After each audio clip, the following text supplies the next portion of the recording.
Bonjour à tous, bienvenue sur Archilon Model Kits. On se retrouve pour le récap de la semaine en compagnie de notre ami le cousin, vous avez dû le voir passer à la cam.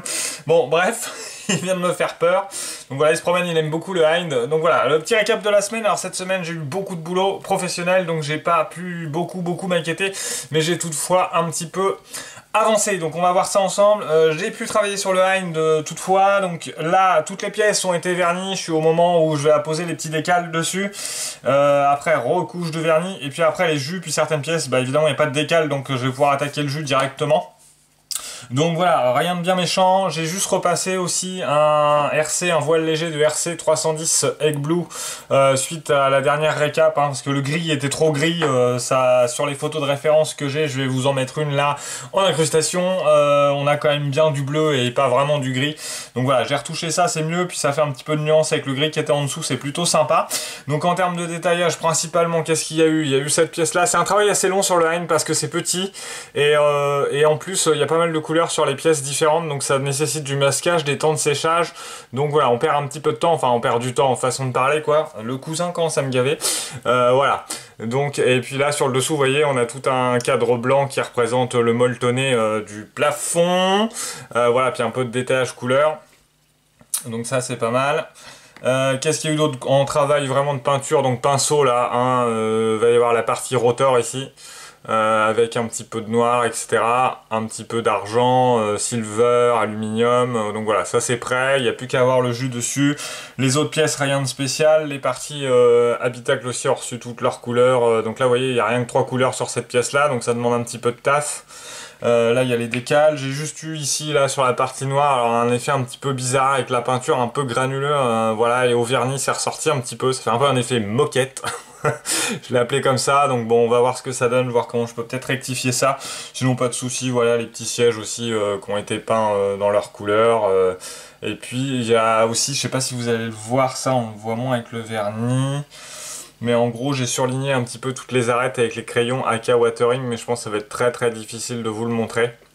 Mais ça rend, voilà, ça casse un peu le noir, ça fait un rendu un petit peu plus sympa. Genre peut-être qu'on le voit bien sur cette pièce là, non pas non plus. Donc voilà pour le Hind, ça avance gentiment. Là je vous dis, décal, revernis, les jus, et là c'est à partir du moment où on va mettre les jus, hein, dans ce genre de pièce là ça va être superbe. Là aussi le jus va vraiment tout faire ressortir, ça va être vraiment très sympa. Là c'est un peu plat on va dire, même s'il y a quand même quelques nuances sur la peinture. Et le deuxième montage de la semaine sur lequel j'ai avancé, du coup c'est le F6F, j'ai avancé un petit peu. Je sais pas si vous vous rappelez, je vous avais dit que j'avais acheté le AK Black Base, là fait exprès pour les peintures extrême métal, donc j'ai passé une couche comme ça, sans après avant, hein. Elle m'a servi de couche d'après et ça marche plutôt très bien, regardez, du coup on a vraiment une brillance de taré, c'est un truc de fou. Ce qu'on va faire c'est que je vais faire un peu plus de zoom comme ça va permettre de garder bien la lumière au dessus.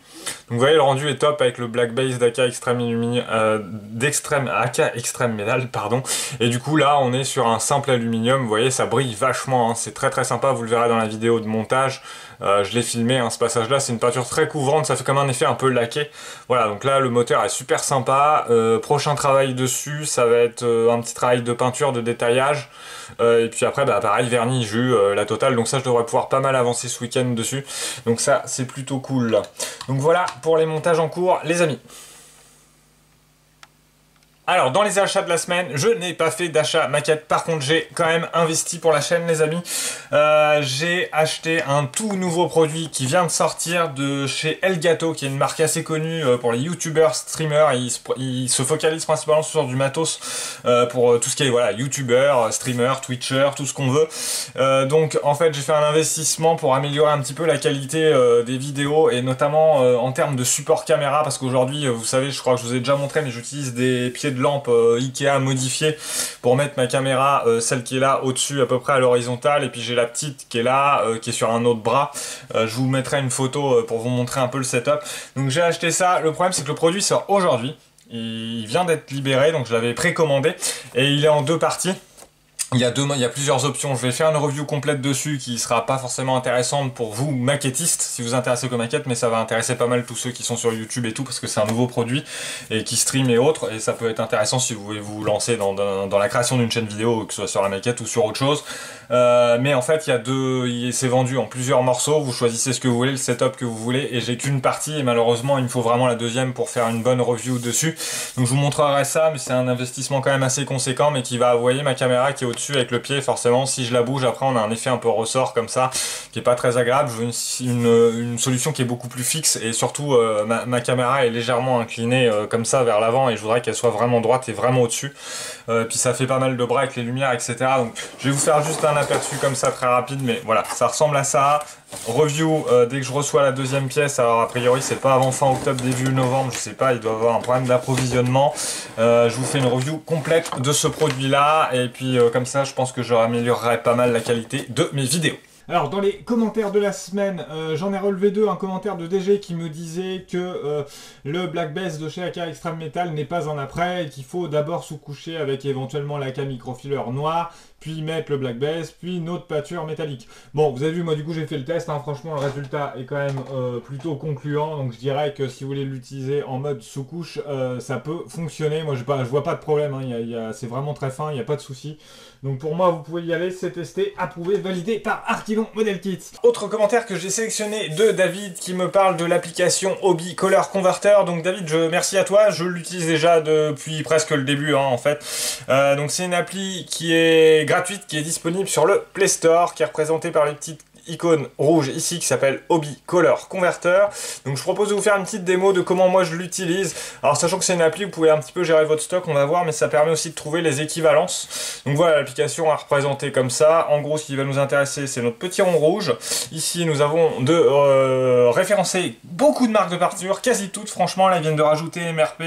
On a des nouveautés sur Citadel, Amomix. C'est vraiment une appli qui est souvent mise à jour, et ça, c'est plutôt pas mal.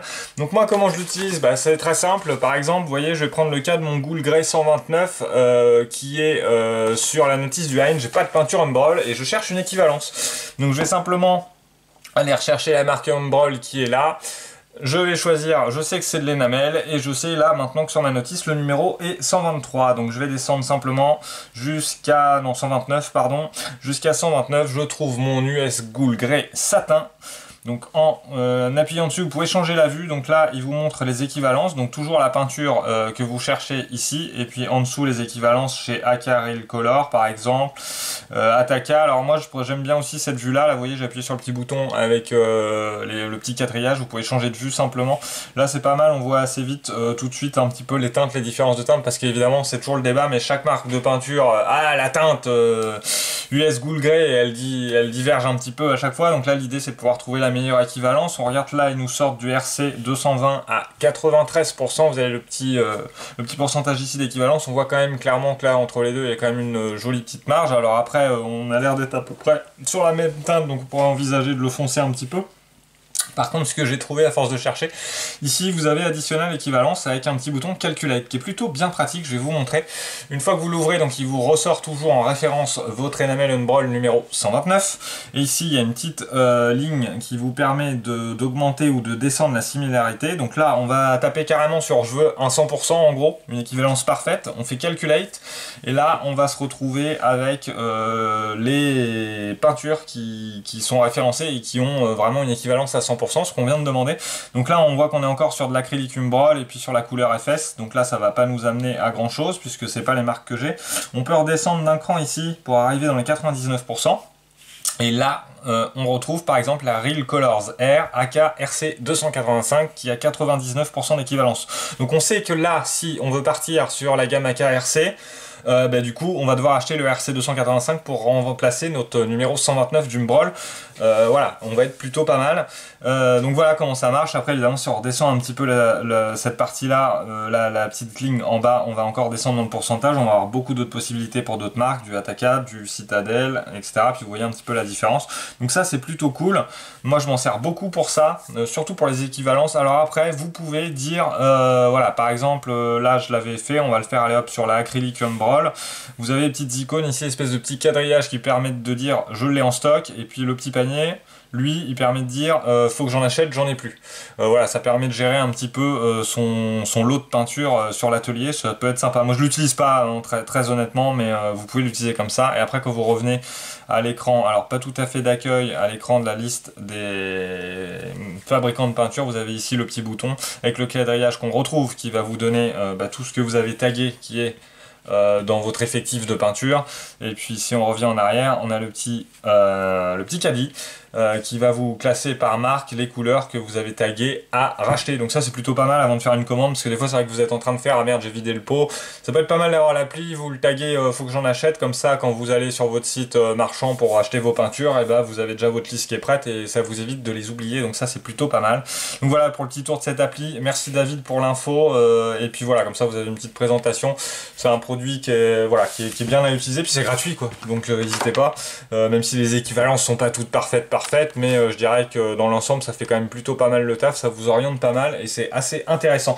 Voilà, sur ce les amis, qui va clôturer cette petite récap de la semaine. La semaine prochaine ça va être un peu raide encore pour moi niveau professionnel, donc je vais pas avoir le temps de beaucoup avancer, je vais essayer de foncer sur ce week-end pour avancer un max. Les vidéos de montage des deux modèles sont en cours conjointement, donc après ça va sortir. Donc sur ce, merci à tous, m'inquiétez bien, portez-vous bien, aïe, à la prochaine.